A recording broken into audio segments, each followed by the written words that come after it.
Yes. If you want, you can share your screen.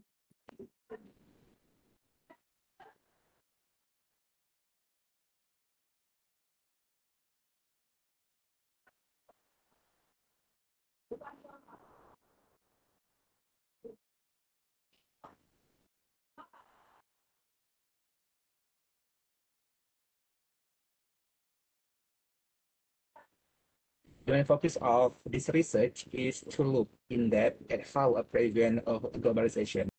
The research only focuses on 5 OIC countries, which is research considered to have a large role in the worldwide sector. In addition to the 5 countries that are the main focus of the research, I will also provide a general descriptions from getting worse in these countries. And then qualitative research in which researchers do not use number to collect data and interpret the results. The 5 countries that are the focus of this research are Indonesia, Saudi Arabia, Turkey, Malaysia, and Iran.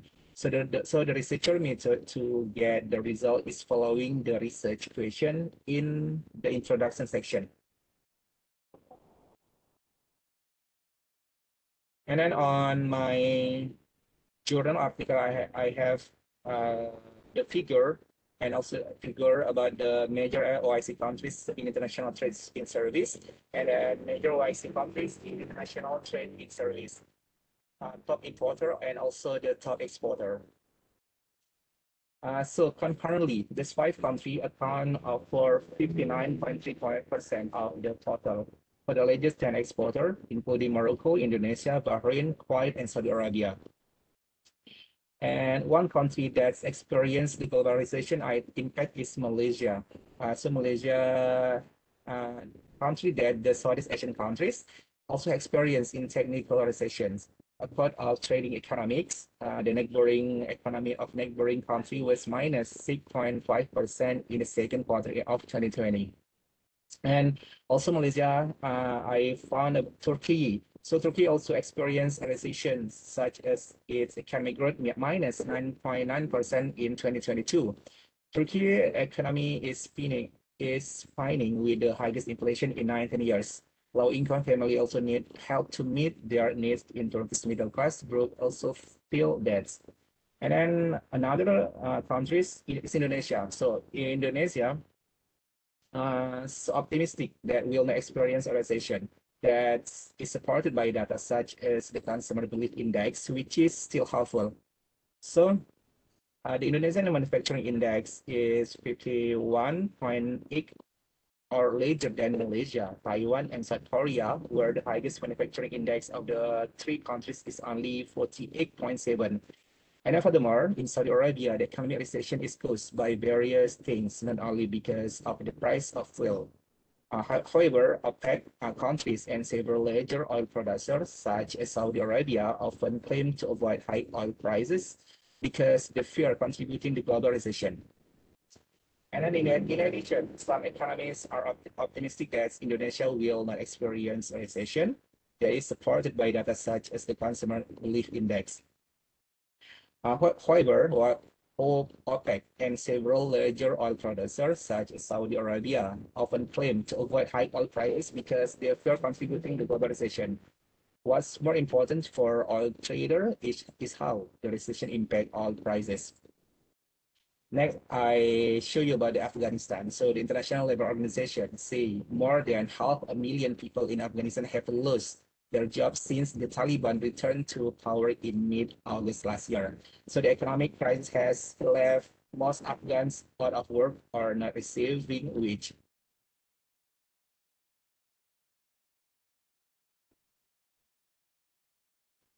So what is strategy for facing the globalizations in 2023? So each OIC country has various strategy to avoid the globalization so that it doesn't have too much of an impact on all sector.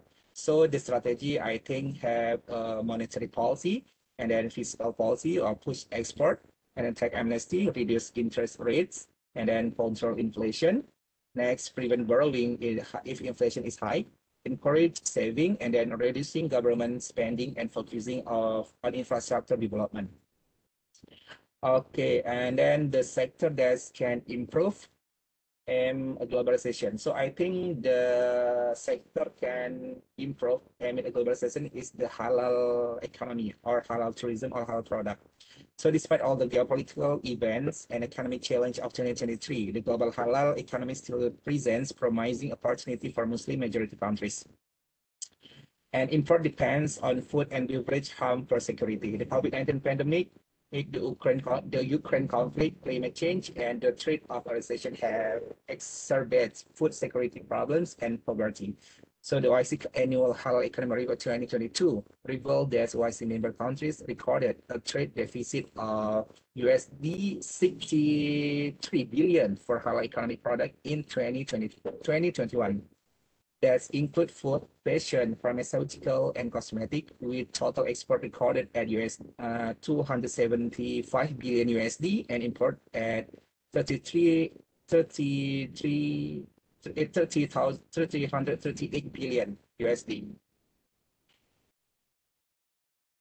And then the global Islamic economy indicator ranking 2022. So the ranking, the first is Malaysia, Saudi Arabia, United Emirates Arab, Indonesia, Turkey, Bahrain, Singapore, Kuwait, Iran, Jordan, Oman, Qatar, United Kingdom, Kazakhstan, and Pakistan. So the last is conclusion. So a global recession is when a country experiences deteriorating economic condition due to decrease in gross domestic product, an increase in employment, and negative real economy development for 2 consecutive quarters. So OIC member countries are also inseparable from the globalization. Several countries have been affected by the worldwide recession, such as Indonesia, Malaysia, Saudi Arabia, Afghanistan, and several other member countries.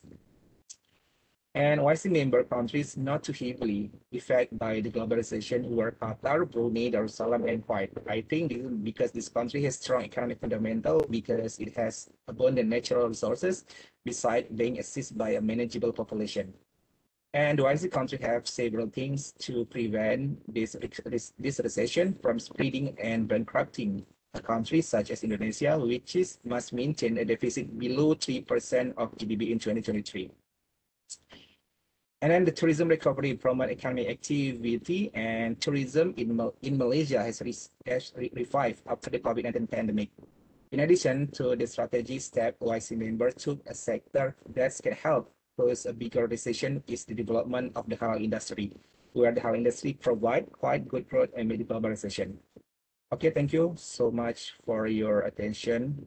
And I will return to the moderator and I'm close. Thank you, Zulfikar, for your presentation. Your study examines the effect of the global recession and reveals the strategies adopted by OIC countries against this deepening problem.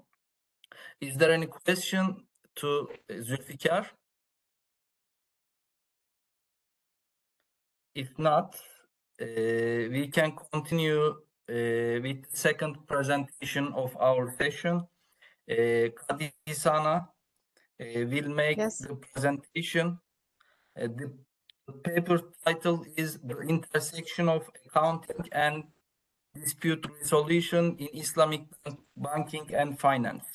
Yes, you can start, Sanaa. Just a minute. Minutes. Yeah. I search for the okay. For we the have PowerPoint. Yeah. Just confirm that you see it. Yeah, we can see now. Okay. And in full screen. Yes.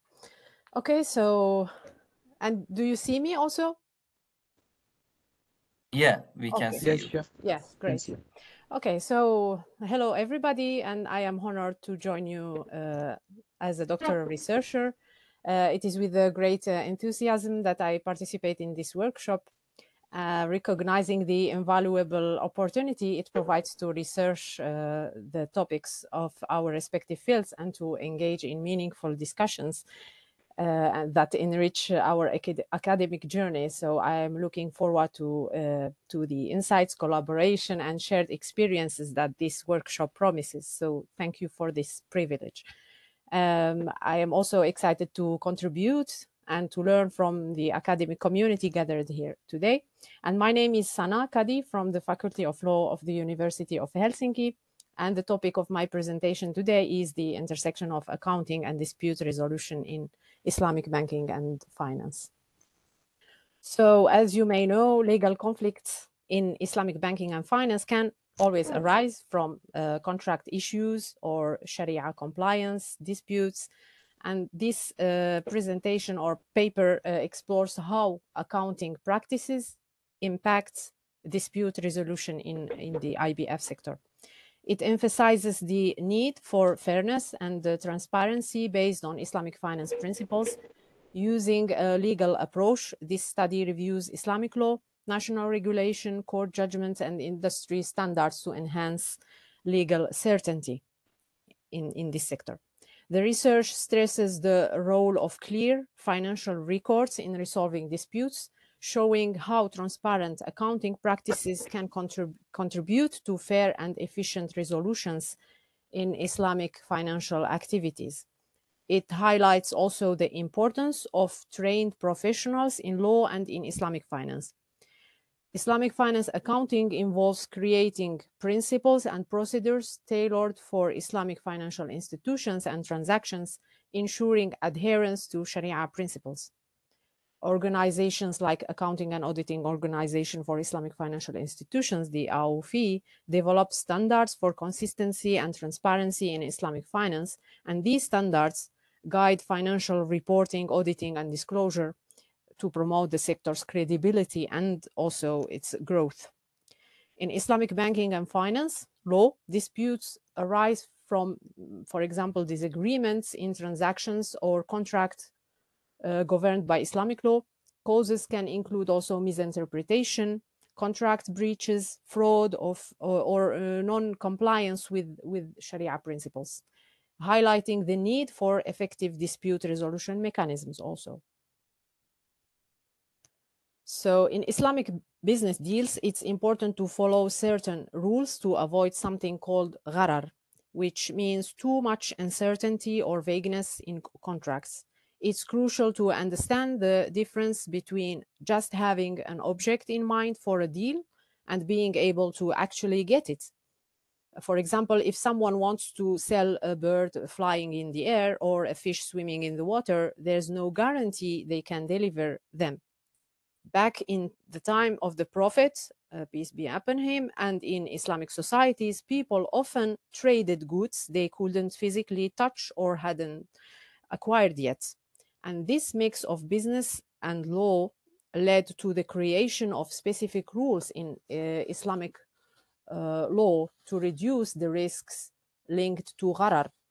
And the Quran clearly says no to also to games of chance.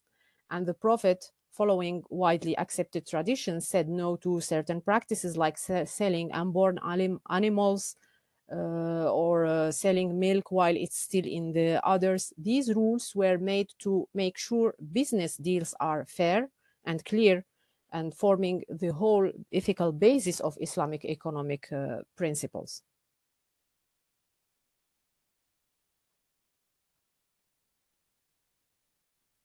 Yeah. So now about dispute resolution challenges in modern society in the IBF sector.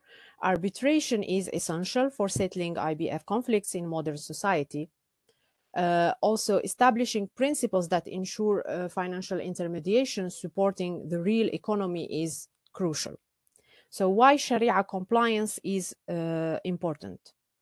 Knowledge of applicable laws is vital in the IBF sector.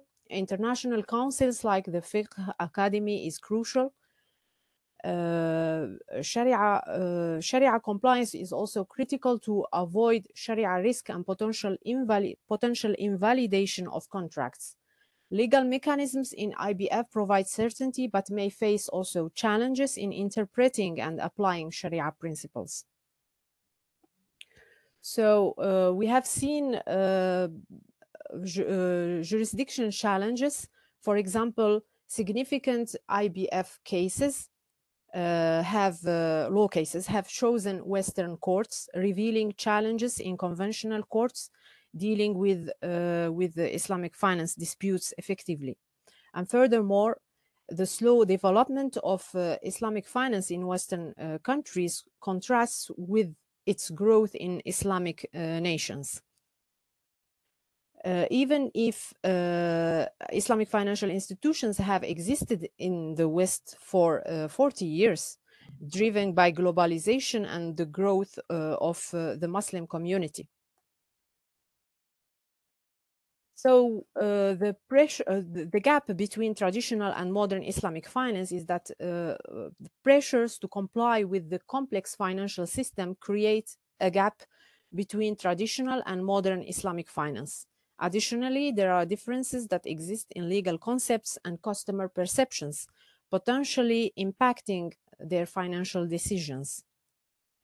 And this research aims to address this gap in existing literature by exploring the intersection of accounting practices and dispute resolution mechanisms in Islamic banking and finance. The study seeks to understand how Islamic principles influence the governance and operations of financial institutions, particularly in dispute resolution.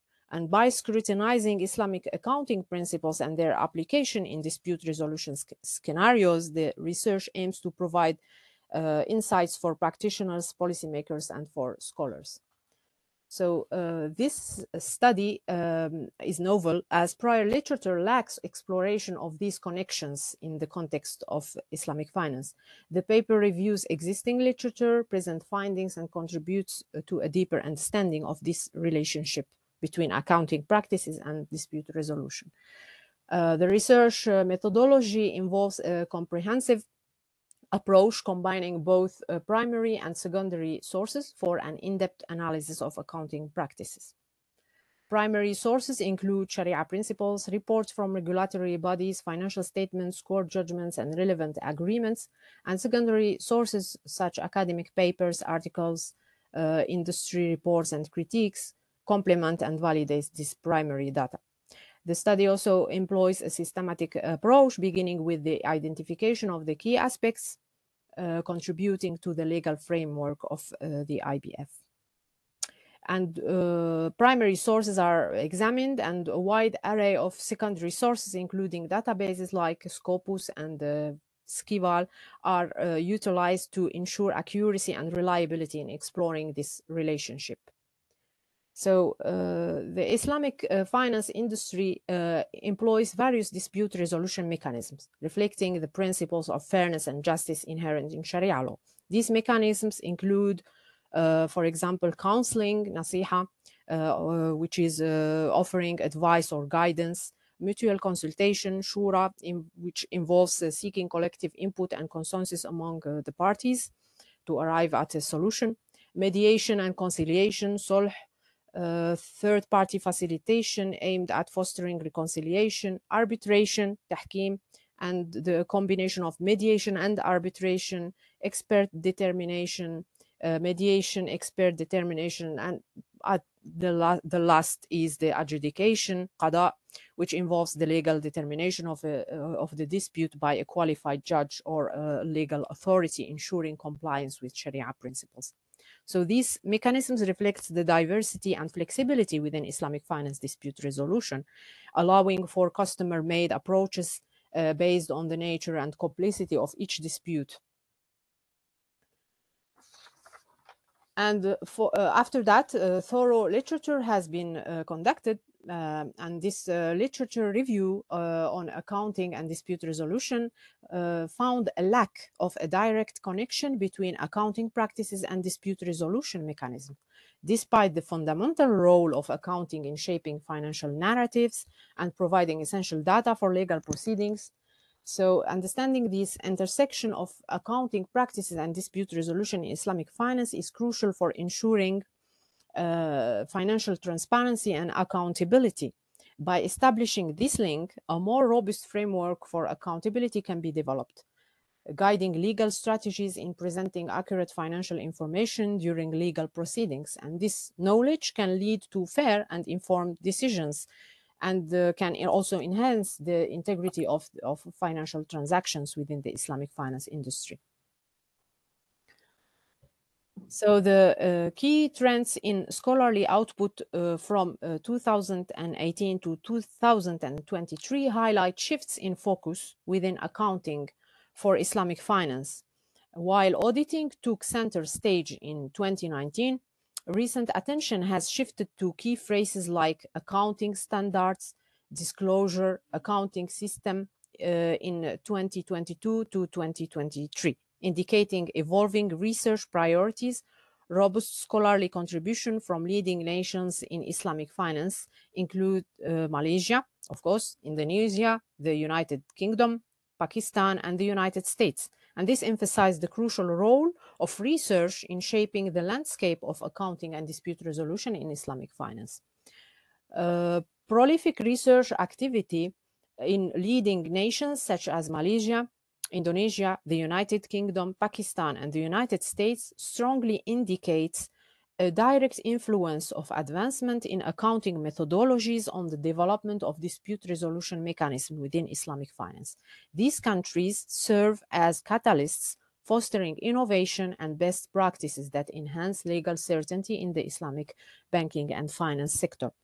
Bridging the gap between theoretical research and practical application, they set a precedent for other jurisdictions, highlighting the crucial relationship between accounting accuracy, robust dispute resolution frameworks, and the overall stability and growth of the Islamic finance sector. Continued research in these regions promises a future marked by heightened legal certainty, transparency, and trust, essential elements for the sustainable evolution of the global Islamic finance industry. The finding also illustrates underscore the robustness of accounting research in Malaysia, Indonesia, and the UK, highlighting their pivotal roles in shaping global accounting awareness. These countries not only contribute significantly to academic understanding, but also influence the development of case law in Islamic banking and finance. Proactive research efforts in these nations lay the foundation for legal frameworks governing Islamic finance practices. Efficient dispute resolution is crucial for industry growth and sustainability, addressing contractual, Sharia compliance, regulatory, and other conflicts. Accounting plays a pivotal role by providing the financial and evidentiary pillar for dispute resolution processes in the European financial landscape. Accounting practices are integral to upholding fair practices, preventing disputes, and ensuring the integrity of financial transactions, especially given the stringent consumer protection framework.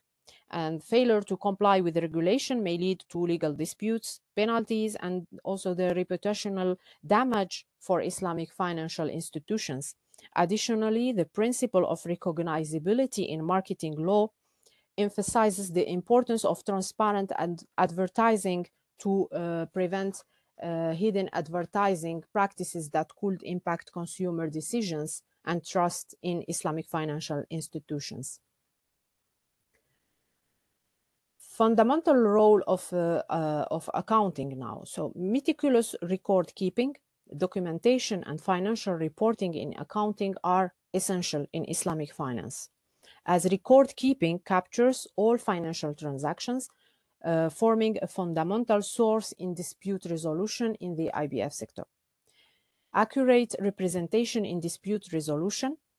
Accounting data is crucial for assessing financial transactions in line with Sharia principles, as it constitutes the foundation for resolving potential disputes related to profit-sharing ratios, transactions validity, or financial misconduct.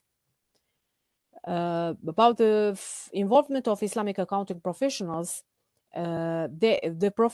accounting professionals play a vital role in contract disputes, interpreting financial terms for fair resolutions, because this ensures a nuanced understanding of how auditing, accounting standards, and financial reporting intersect with dispute resolutions. Also, distinct accounting standards for Islamic finance is imperative due to challenges faced by Islamic financial institutions when adhering to conventional frameworks, because conventional standards may prove inadequate for accommodating the complexities of Islamic financial transactions. About the practical perspective of this research is that robust accounting practices are crucial for industry credibility and effective dispute resolution, as clear financial reporting, adherence to standards, and transparent disclosures mechanisms enhance trust and confidence amongst all the stakeholders. The intersection in financial expertise occurs when financial expertise is required to clarify, analyze, or interpret financial data in legal disputes. This research, while comprehensive, there are limitations. It's not exhaustive, as some sources may not be openly accessible. Also, the dynamic nature of Islamic finance and accounting practices may not cover all the aspects of this relationship. But still, for future scholarly exploration, there are opportunities for future research. I think yes, your internet connection not good now. Okay. Do you hear me? No? Yes, I can hear you. You hear me. Okay. Okay, so I am ending with the last slide about the conclusions that this study underscores the integral role of accounting in facilitating effective dispute resolution in Islamic finance, and recognizing the symbiotic relationship between accounting principles and resolution strategies can foster a more robust financial ecosystem. And despite the challenges, the intersection offers fertile ground for continued scholarly exploration, ensuring ongoing refinement of both accounting practices and dispute resolution methods in Islamic finance. Thank you. I have finished. So I will stop. Okay, Sana, thank you very much for your presentation. Thank you. Your paper examines the types of legal disputes in Islamic banking and finance sector, highlighting the importance of addressing conflicts with solution in line with the principle of Islamic finance. Thank you very much. Is there any question to Sana? If not, we can continue the third presentation. It's my presentation. I will share my documents.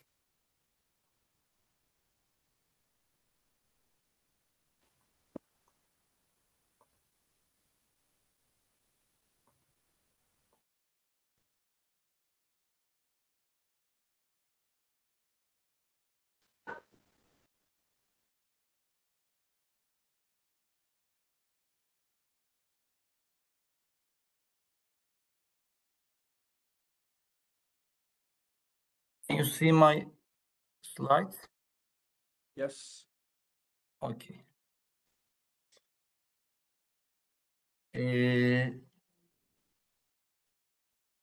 Firstly, I want to introduce myself. My name is Cemil Gündüz. I live in Turkey. I'm working at Gazi Osman Paşa University. My department is tourism management. Today, I have presentation about halal food access in Italy, and this is my presentation plan. Introduction, the concept of halal in Islam, halal food, methodology, result, and conclusion.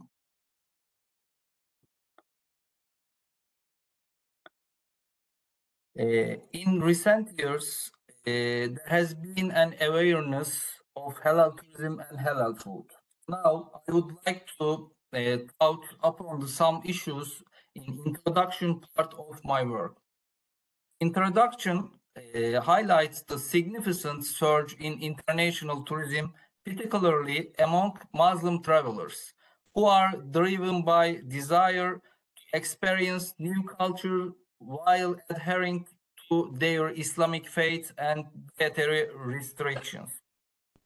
Article focus on the unique challenge faced by Muslim tourists in accessing halal food in non-Muslim countries, with Italy being a specific case of study. Challenges encompass both practical and cultural obstacles. The study emphasizes the growing importance of the Muslim travel market, citing projections that Muslim travelers are expected to spend 300 billion on travel by 2026. Italy recognized as an attractive destination for Muslim tourists due to its art, history, and picturesque landscapes. However, the article points out that finding halal food in Italy can be challenging despite its culinary delights. I want to give you some information about halal and haram in Islam.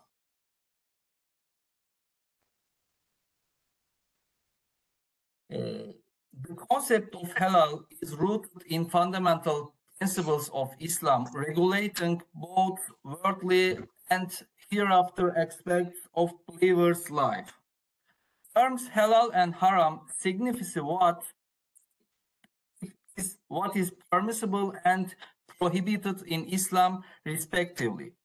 The terms halal carries a comprehensive meaning encompassing all aspects of Muslim life, not just limited to food. This paper provides insight to the Quranic basis of concept of halal, with a verse encouraging the consumption of lawful and pure provisions. Hadiths and saying and actions of Prophet Muhammad provide detailed explanations of halal and haram issues, emphasizing clarity and avoidance of doubt. And I want to give some information about halal food. In this slide, I will give some information about the food. The concept of halal, or permissible, and haram, or forbidden, hold a significant place among fundamental principles of Islam, particularly concerning the domain of food. These principles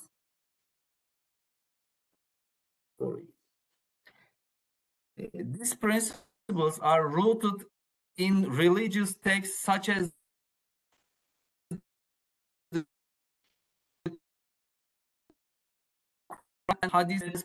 Islam priorities human health by providing guidance on food and beverage consumption, and just slaughter of animals and health connections, social ethics, and sustainability.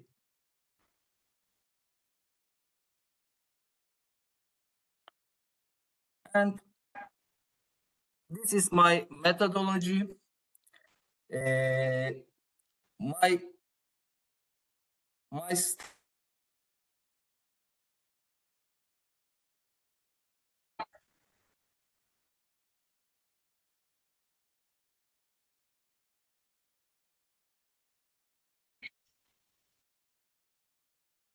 prevalent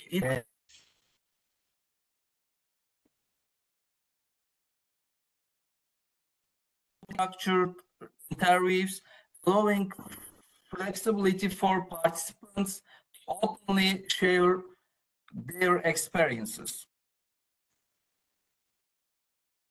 These are my interview questions. I have 6 questions. My first question is about halal food accessing before the tour and during the tour, sufficient information, rate accessibility to halal food, destination, and last question is about recommendation to tour and destination managers regarding access to halal food. I want to continue with my result.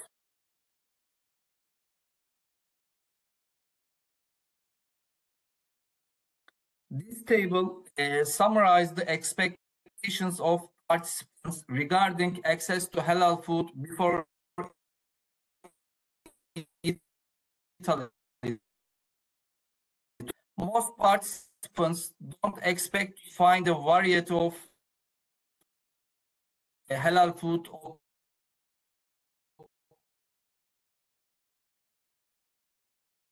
in Italy. The other references. Participants anticipate finding halal meat dishes in Italian restaurant. There is a desire for halal vegetarian options, and some participants hope for halal choice in fast food restaurants. The third one is food labeling. Expectations include clear and straightforward halal food labeling. Some participants hope to see visible halal certification on products in Italy. And the other is about information. Participants expect information brochures and guides to mention halal food place in Italy. Some participants plan to search for information about halal food online in Italy. And the other one is cultural sensitivity, market options, and ease of communications. Expectations include being able to easily ask questions about halal food in restaurants and markets. Participants hope to communicate with English-speaking staff at Italian establishment and through tour guides. This summary reflects the diverse expectations of participants regarding access to halal food before their Italy tour.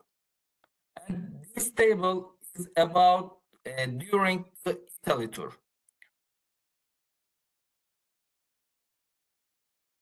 Participants encountered challenge finding halal food in Naples, Milan, and Rome, with limited options in certain restaurants. Other tema, lack of information.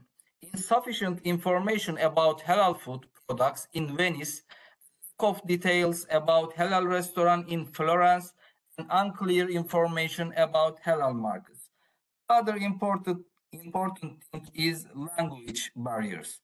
Language barriers in Pisa made it difficult to express halal food requests, communication struggles with local people in Catania, and issues with restaurant staff in Verona due to the cultural differences were highlighted. And the last tema is insufficient restaurant and market options. Participants faced limited options for halal food in cities like Siena, Lucca, and Rimini, where the number of restaurants and markets offering halal meals was inadequate. This figure is about the score of accessing halal food in Italy. Minimum score is 1 and maximum is 10. Average is near more than 7 points. And it's we can understand this figure is positive decision, and they have positive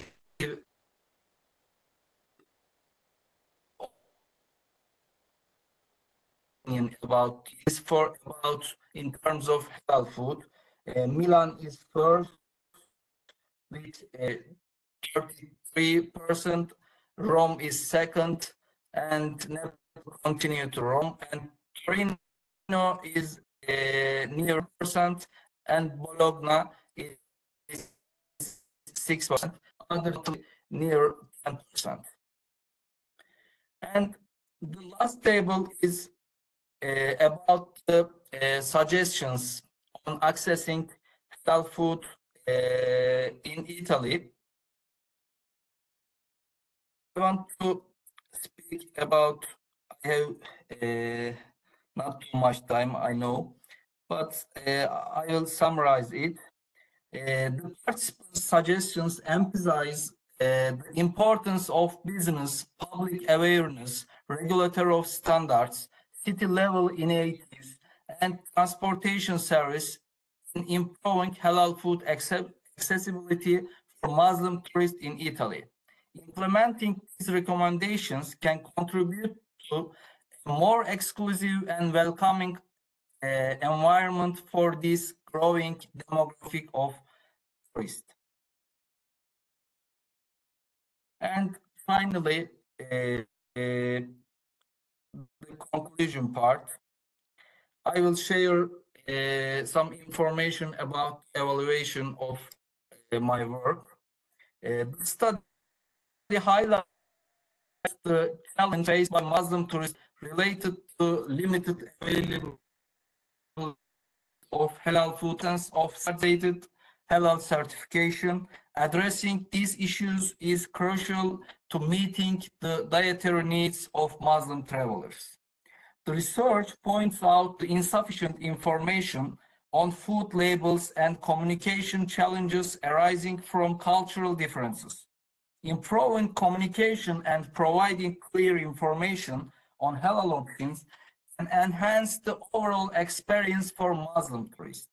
And the other theme is business engagements for transparency, public awareness, regulatory framework, empowerment, collaboration, transportations, considerations, study, and study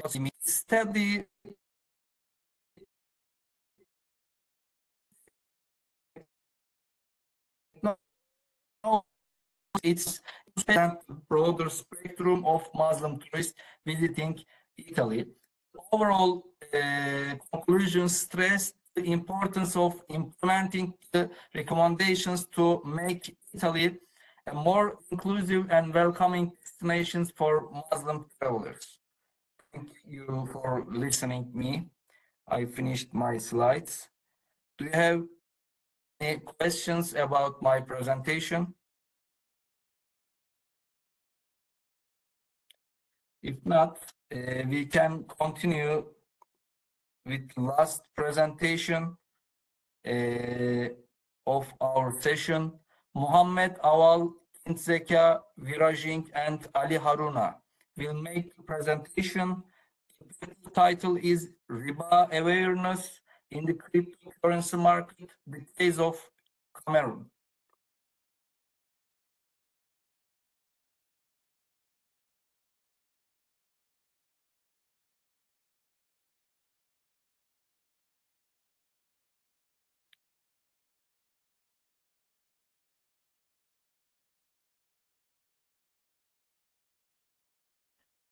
Greetings to everyone.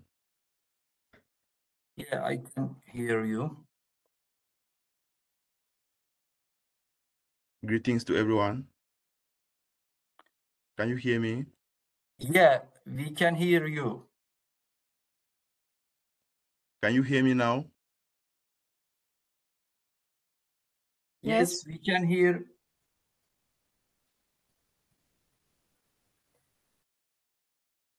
Trying to share my PowerPoint.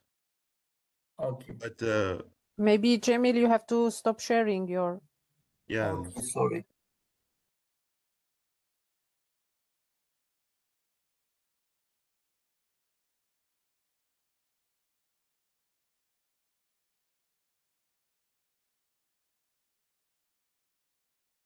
Michele,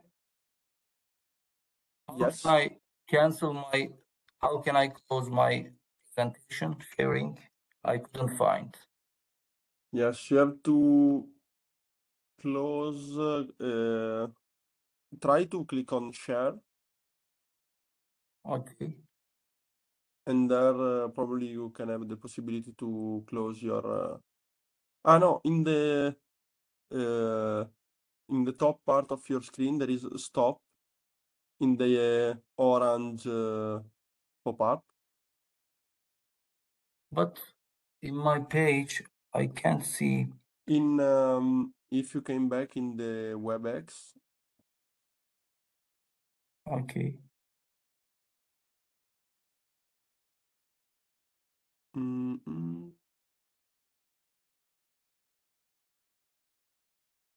Sorry. On the. I closed my page and. Okay. In the higher part of your screen, you have a orange window. Yeah, orange window. Thank you. You are sharing your meeting window. And there is stop. Stop. You can click there. Okay, wait.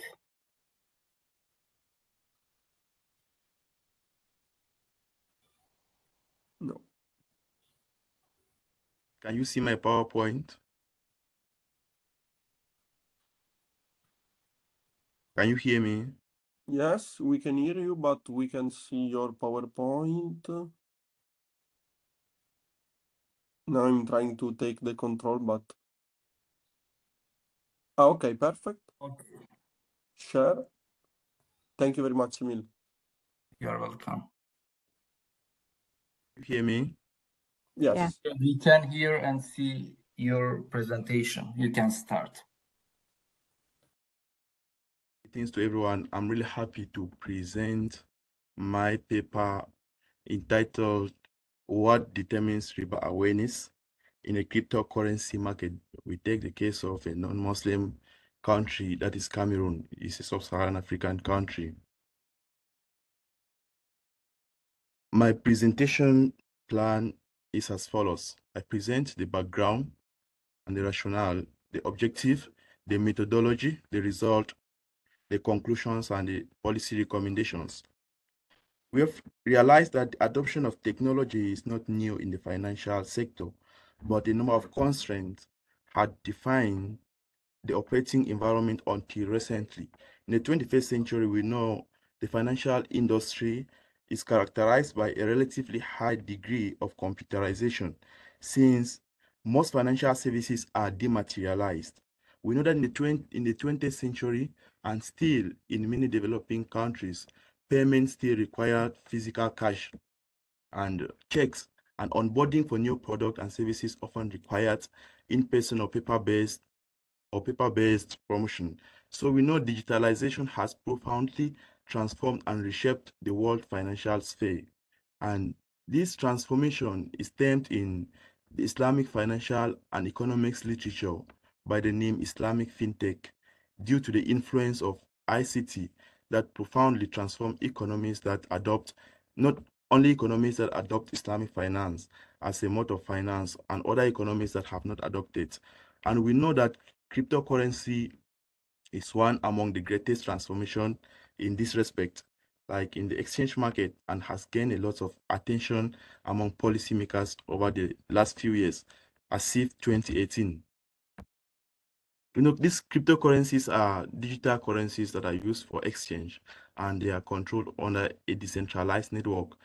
These digital currencies have several uses, which comprise of both the Sharia and the Sharia compliant, and the Sharia and the non-Sharia compliant. But this cryptocurrency, there has been a lot of debate in the literature whether this cryptocurrency they are Sharia compliant. In most countries who adopt Islam, the Islamic mode of finance, the state of the literature shows that there is a need to revisit and recontextualize riba in the virtual market. So we proceed to look at the point, what exists in the literature, the contradiction in the literature, and the point of consensus. In the literature, they discuss that a transaction is considered haram, that is prohibited in Islamic finance literature, if it deals with riba, that is interest, if it deals with uncertainty, that's gharar, and also gambling, maisir, and also deals with forbidden products and harmful activities, that is from forbidden industries. We also look at the arguments for adopting these cryptocurrencies. That is, these are the point of consensus where the point of consensus on, that is, on the legality of it, Firstly, we consider that the cryptocurrency ecosystem provides a platform for currencies, that is where currencies are being exchanged or converted for one another, same as in other institutions that they transfer one currency to another, that is exchange of currencies from one currency to another. And secondly, it is considered halal, that is accepted for transaction if it is used as a medium of exchange, and also legalized by the government, that is, there is a regulatory organ that controls this system.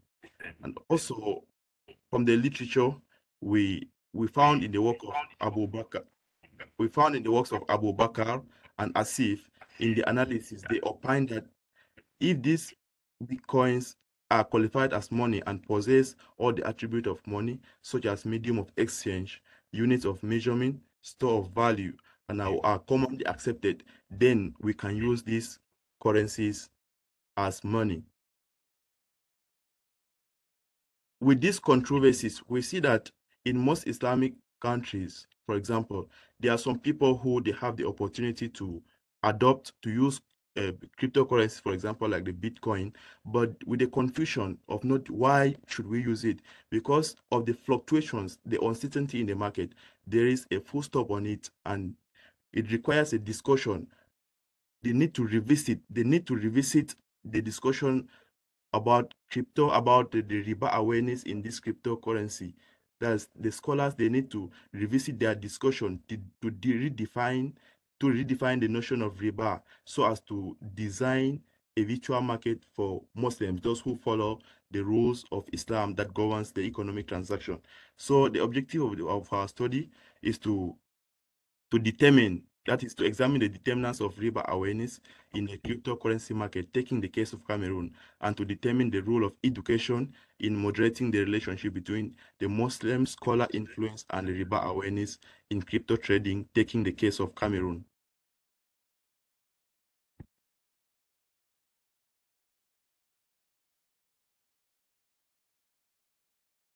Okay, we proceed with the following methodology.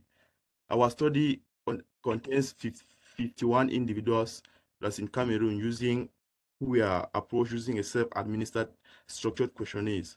These individuals are individuals who they are aware of the existence of Islamic finance in Cameroon. So the dependent variable of our study is riba awareness.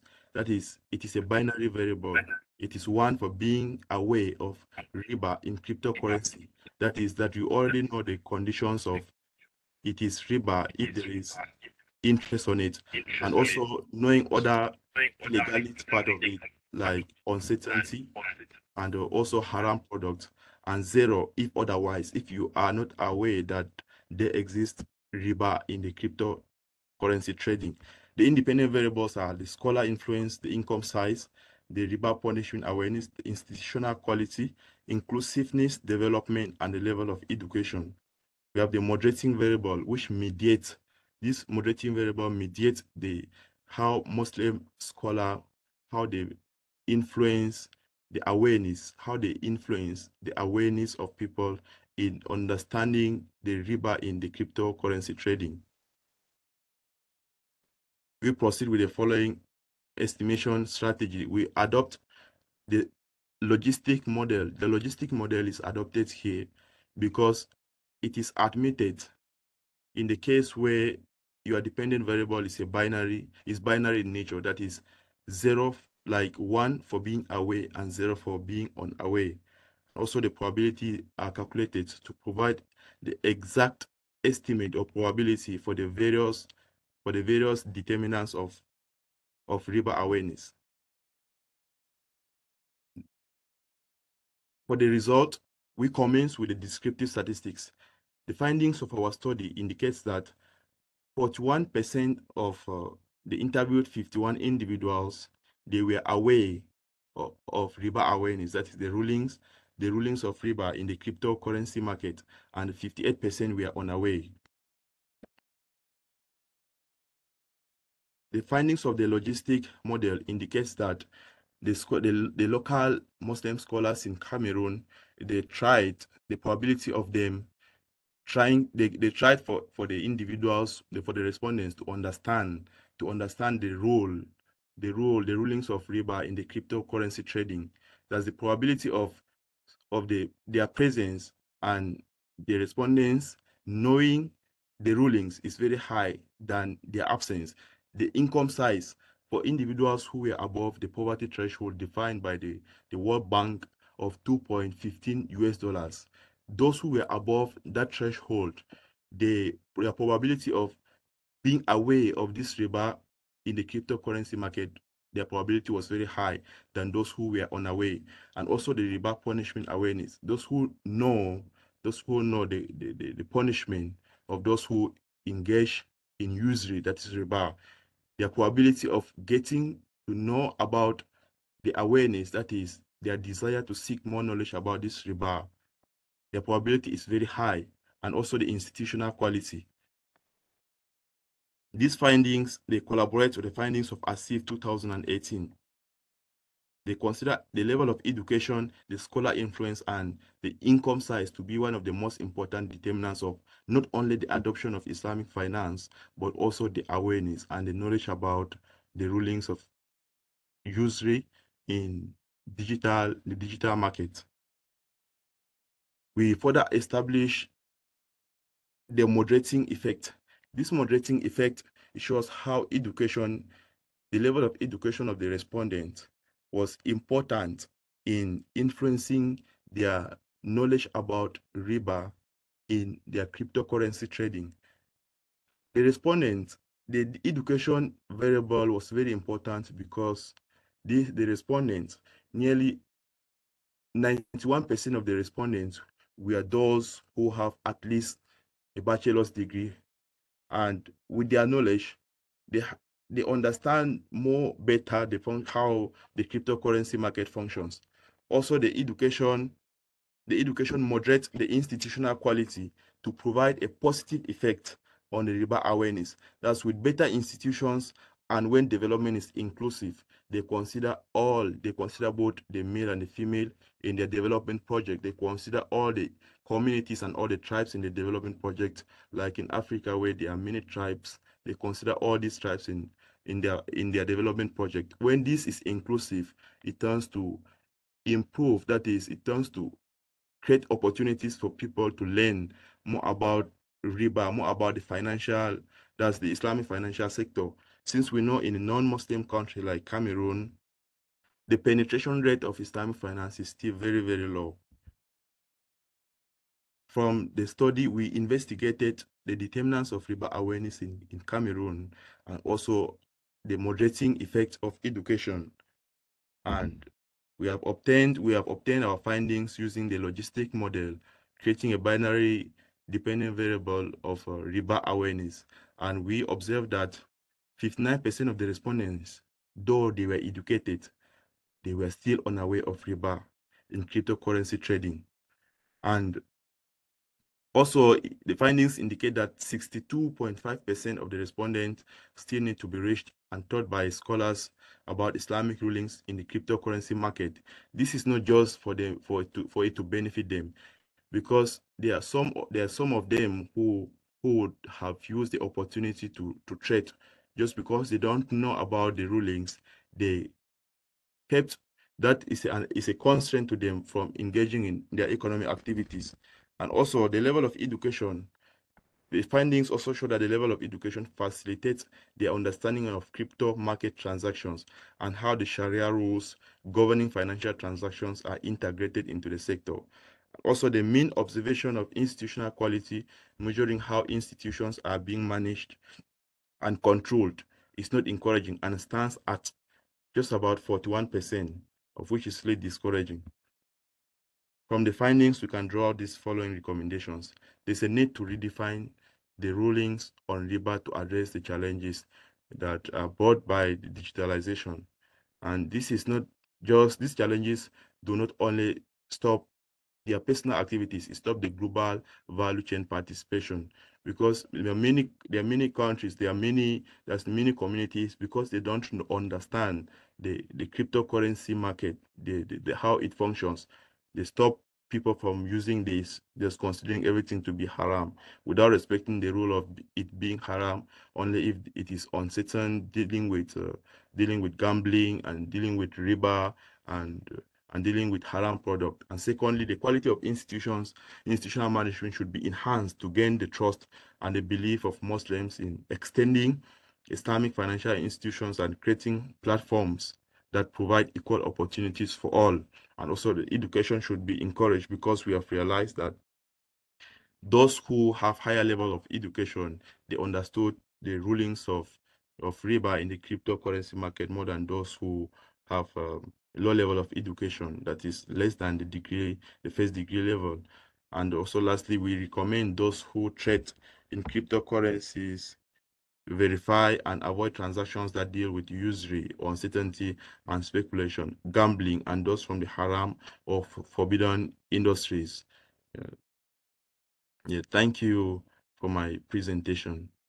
Thank you for your keen attention on the presentation. Thank you, Ali Haruna, for your presentation. The research conducted in the case of Cameroon examines the factors affecting riba awareness in the cryptocurrency market, highlighting the moderating role of education on Muslim secular influence, and the findings show that education, Muslim secular influence, institutional quality, and riba penalty knowledge increase riba awareness. Thank you very much for your participating and listening patiently. If you have any question, we can ask to Ali. Do you have a question? Okay. Thank you very much for your attendance. Thank you very much also, Cemil. And I share with you in the chat the link of the keynote due to by Professor Kadi Sanaa, so you can join directly from here, from this link that I sent to you now, if you want to join the general session. Okay, Michele, thank you very much. Thank you. See you. Hope to see you later. Yeah. See you soon. Have a good day. Bye-bye. Have a good day, everyone. Bye. Thank you. Bye. Bye.